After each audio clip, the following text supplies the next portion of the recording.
And on my right over here is Lt.Col Rob Smith from 3 Scots, and he'll introduce himself here in just a second. But really, you know what? For those of you that are semi-familiar or at least heard of SFAB, we usually get multiple questions like, "Hey, I've heard of you. I know kind of what you guys do, but not too much specific." So you saw a little bit in the video, but it's all about partnerships. We can't do what we do should we go to conflict without partnering during times of need. And those times of need are today, now, and what we're doing. We are one of 5 active duty SFABs, so one is assigned to or aligned to each one of the COCOMs across the world. We just happen to be the 5th, and we are obviously the Indo-Pacific aligned SFAB. So on a day-to-day basis, we do 6-month persistent rotations forward. So we always have a force package that is forward in the Indo-Pacific, in the first island chain, or on the continent of Asia, partnering with multiple partners across the area. So persistently with 5 countries, and then we will episodically partner with wherever General Flynn and his priorities point us to. That is where we will go and partner with that nation. You saw a lot of tactical kind of training in the video, from weapons, familiarization, map reading, those type of very tactical things. But we also can go all the way up to the equivalent of corps level or above if asked, and we have done that in the theater, depending on the partner that we're talking about. So helping train for the operation pathways exercises that go on throughout the calendar year inside of the Indo-Pacific to multiple different other types of events that take place. Tactical combat casualty care, humanitarian assistance, disaster response, all of these type of things the 5th Security Force Assistance Brigade can help a partner with. Just like going to conflict as a coalition, we are starting to build that coalition in competition with our brothers and sisters from the 3 Scots in the UK. A new organization, and I'll let Colonel Smith talk about his organization. But that partnership that we have just helps, because we do not have the capacity to do all of the things that we're being asked to do in the theater, because people and our partners are seeing the value that we bring to help them and really help the United States, because it is an exchange when we go to these countries. It isn't necessarily a one-way. We are there at the invitation of the country, and we are there to do what that nation would like us to do. We are not there to push American military, American Army type things on them. We're there to help them in any capacity that they ask us to do. But with that, I will turn it over to Lt.Col Rob Smith from the 3 Scots in the UK Army.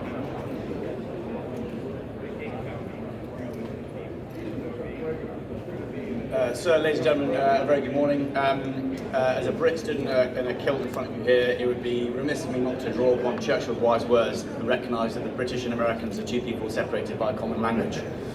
Unfortunately, in the case of our burgeoning and blossoming relationship with Colonel Teague and 5th SFAB, that is far from the case, and I'll unpack that shortly with this slide. There are sort of 3 themes I'd reflect on listening to speakers over the last couple of days.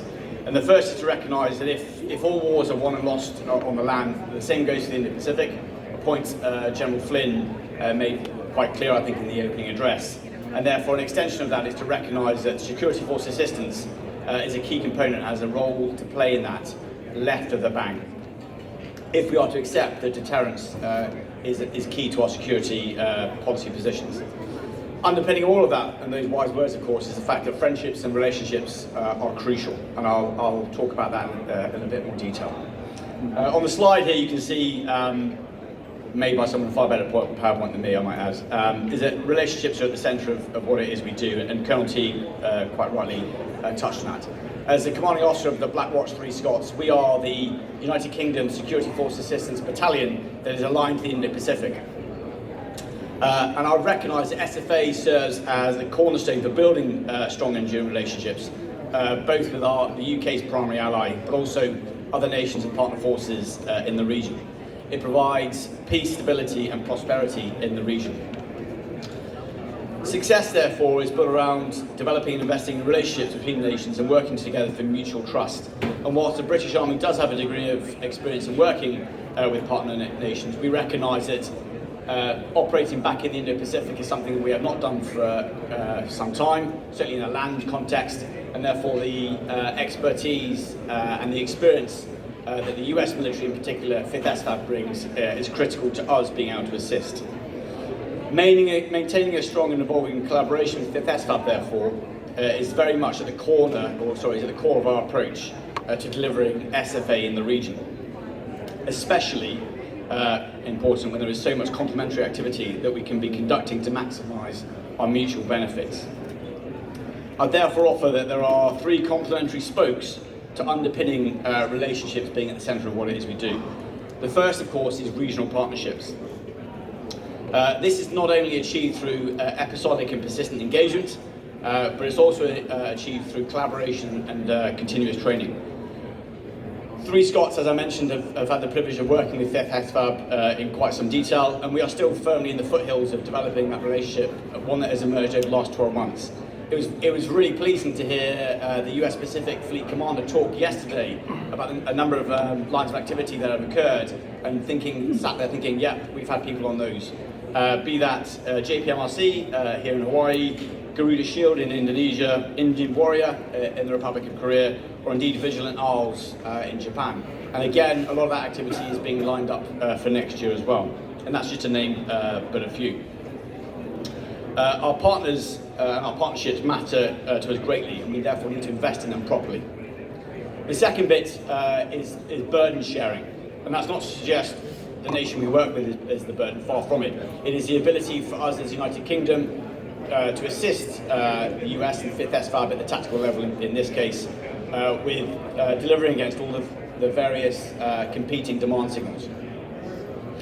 Notwithstanding from a UK perspective the tyranny of distance, no single nation can necessarily achieve everything in one go, and therefore we, the United Kingdom, and 3 Scots at the tactical level can assist with delivering and supporting the US and indeed other partner nations in the area. There are probably 2 ways that we can do this. The first is either through augmenting activity that is already planned and conducting, and the second is by complementing US activity in the region. In other words, if the US operates in one area, we can potentially operate in another to ensure our mutual interests are delivered. And I'd offer that this is a tangible demonstration of both our shared values and commitments to defending the rules-based international order, but also a way of showing that we work together well in overcoming challenges. The third and final point, and I will shut up after that, is warfighting competency, and that is the bedrock, it's the foundation of what it is we do.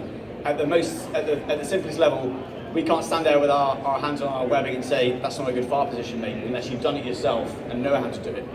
So our own warfighting competency underpins what it is we can do and what it is that we can offer, predominantly in a dismantled close combat infantry sense. And the SFA occurs at all tactical levels, and that the ability to provide increased interoperability and mutual understanding and staff bandwidth ultimately adds value. I'd offer then to summarise, I think if all wars indeed are won lost on the land, relationships and partnerships that you can see here before you matter, and that they underpin success. Thank you very much indeed.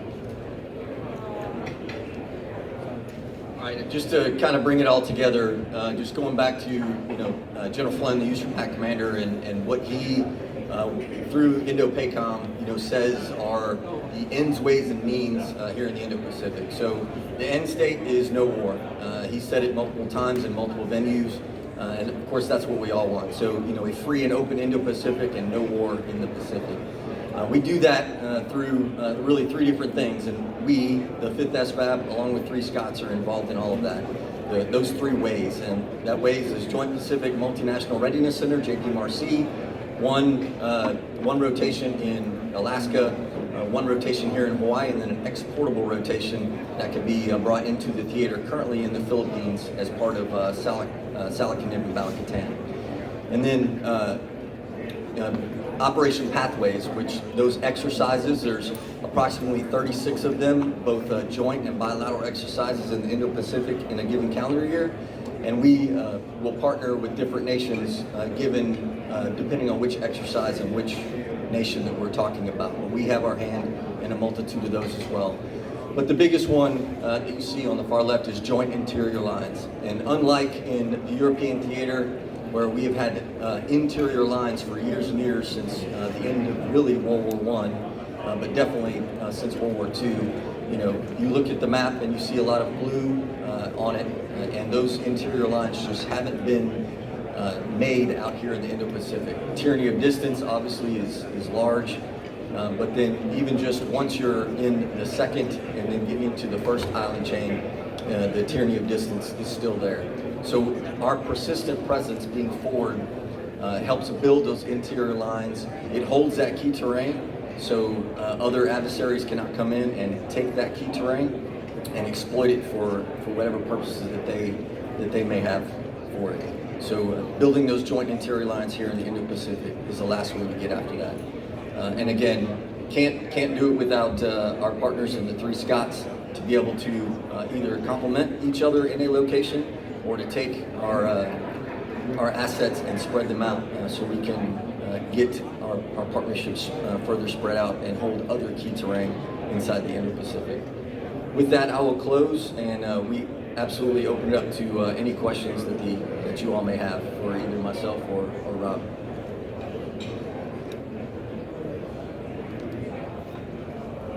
Good morning, sir. John Kershke, khaki, currently sporting sock pack out here. Two questions for you. First of all, great brief. Excellent to see the partnership with us in the UK and how that goes. First question, one, you mentioned exercises and your involvement in the Pathways exercise series.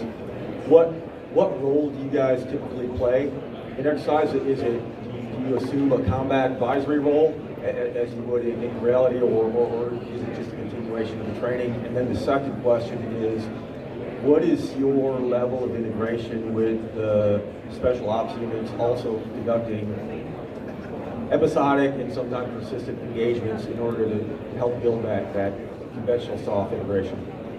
Thank you. Yeah, so we say we do four things. We assess, support, liaise, and advise. Those are kind of the four kind of key tasks that we can do depending on the spectrum of conflict. And during Operation Pathways exercises, we can do any of the four depending on what the exercise is. Typically, we will partner if, say in the Philippines right now for Salacanib, if a battalion is designated that they're going to participate in that exercise, we will partner with that battalion. We will talk with that commander. We will understand his key task and his training objectives that he wants to get out of that exercise, and then we will help him toward that. And then we will potentially warm handoff with 25th Infantry Division who come in to partner with that unit for the exercise specifically. And so we will talk with that unit from the 25th. We'll give them our assessment that we've done on that unit to where they can take those training objectives and build upon them and just make them better during the exercise. That is a way. Another way is we will just remain with that unit, depending on the exercise. We will stay with them and do that combat advising through the exercise. So we've done it both ways and a hybrid of those as well. To the second question on working with special forces and or other special operations units, we do synchronize to a degree of what we are doing with those units. First Special Forces Group is located at Joint Base Lewis McChord, where we're stationed. We do have a synchronization meeting that we do quarterly to talk about our operations activities and investments, the OAIs that we do across the region, and so we try and ensure that we're nested there. Now at the country team level, it gets even better on the ground, as you can imagine. So they're talking, I wouldn't say daily, but almost daily. They attend similar meetings with the country team to ensure that all of those activities are synchronized on the ground.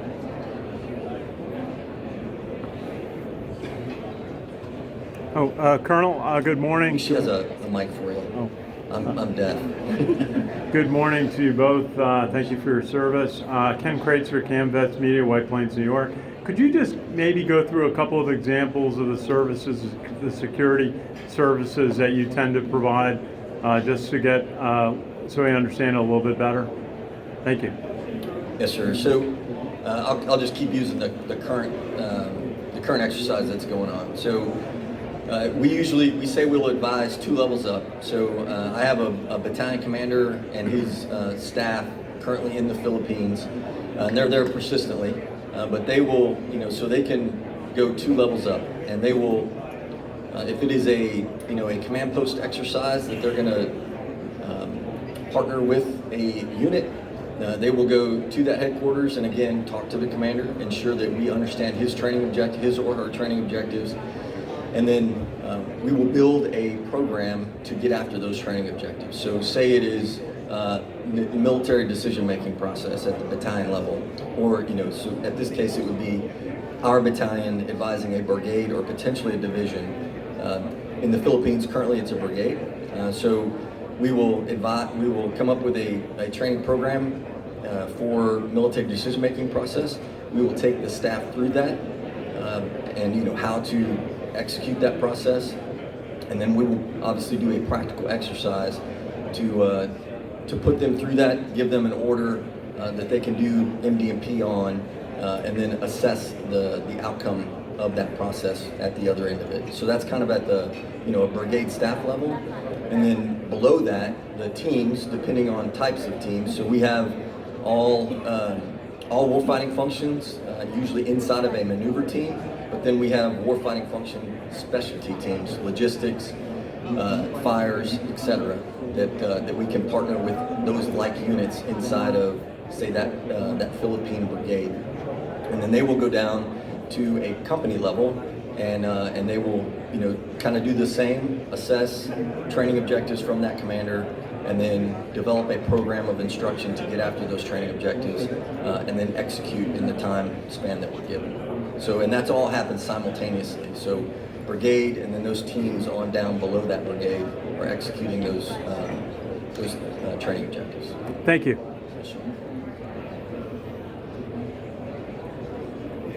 He has a knife in his sock, and he said if somebody doesn't ask a question.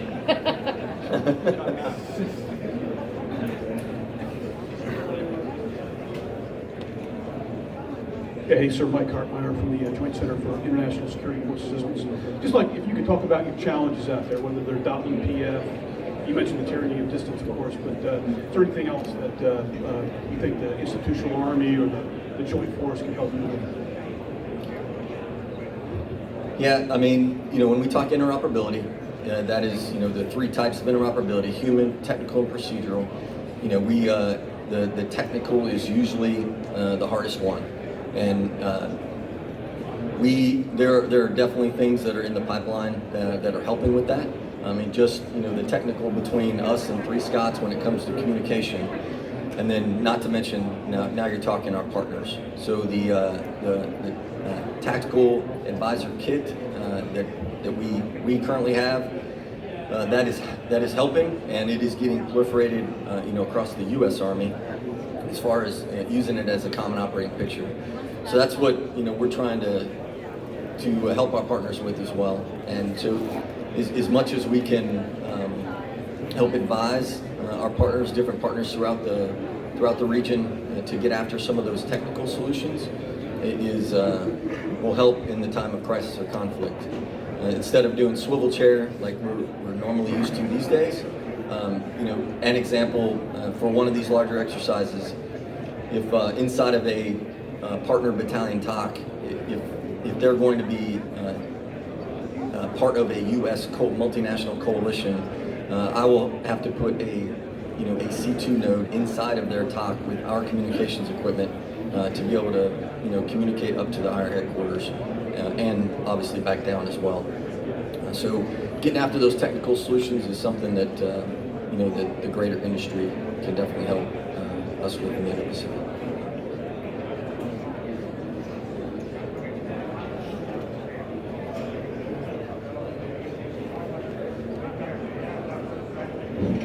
Hi, Shirley Rigwinden, Defense Advisory Committee on Diversity and Inclusion. I wanted to ask a question about, in your work with these multi-partnerships, can you give me any examples of having to work through cultural or language barriers? And if so, can you give us an example of a best practice? Yes. So we do 12 months train up prior to employment. So I mentioned earlier we do 6 month persistently forward. Well, we do 12 months back at home station for a force package and train. They do an individual 6 months, and then they do a collective training 6 months. And in that training, we're fortunate at Joint Base Lewis McChord to have a cultural center, and they will do a lot of cultural training depending on which country they're going to be employed with. A little bit of language, but not much. We look for attributes and competencies in our advisors when we're asking them to be an advisor, to come into our organization. If they have language skills with a language in the theater, obviously that is a huge bonus, but it's not a requirement. So we work with interpreters as we have for years and years. But that is an acquired skill, working with an interpreter. So the train up that we have, we will work with interpreter role players that will get after those training objectives of how to actually use an interpreter. So when it comes time, we're not speaking for 5 minutes and then waiting for the interpreter to try and remember all that. It's just those small things, working with interpreters. But working with an interpreter is our main way of communication. But we are very culturally aware when we go into the countries with all the things inside there.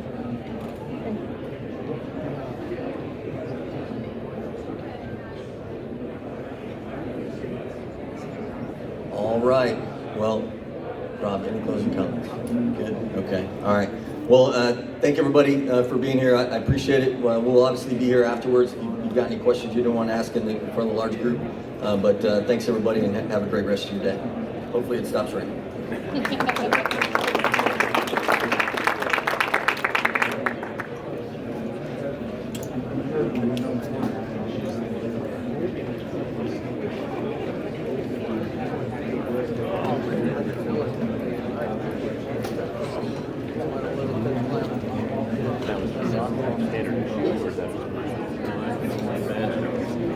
Surely this is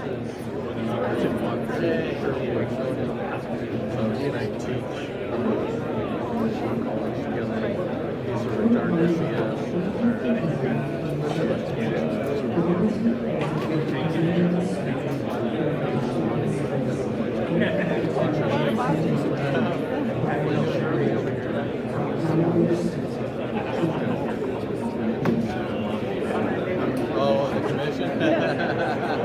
Oh, that, I would not want to be that one, organizing a bunch of kids, that's always hard. Bumblebee soccer. Yeah, oh, I'm sure, yeah.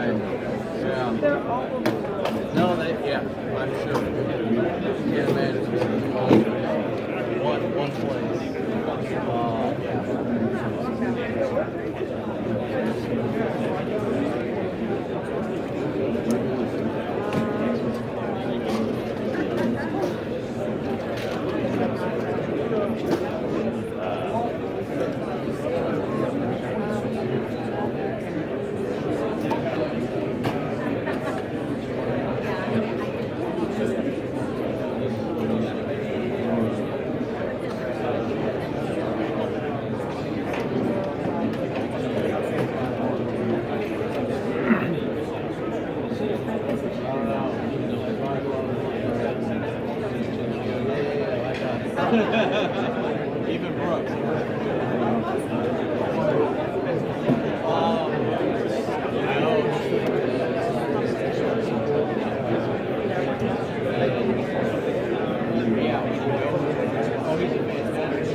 Go back again, and then Jim Pass.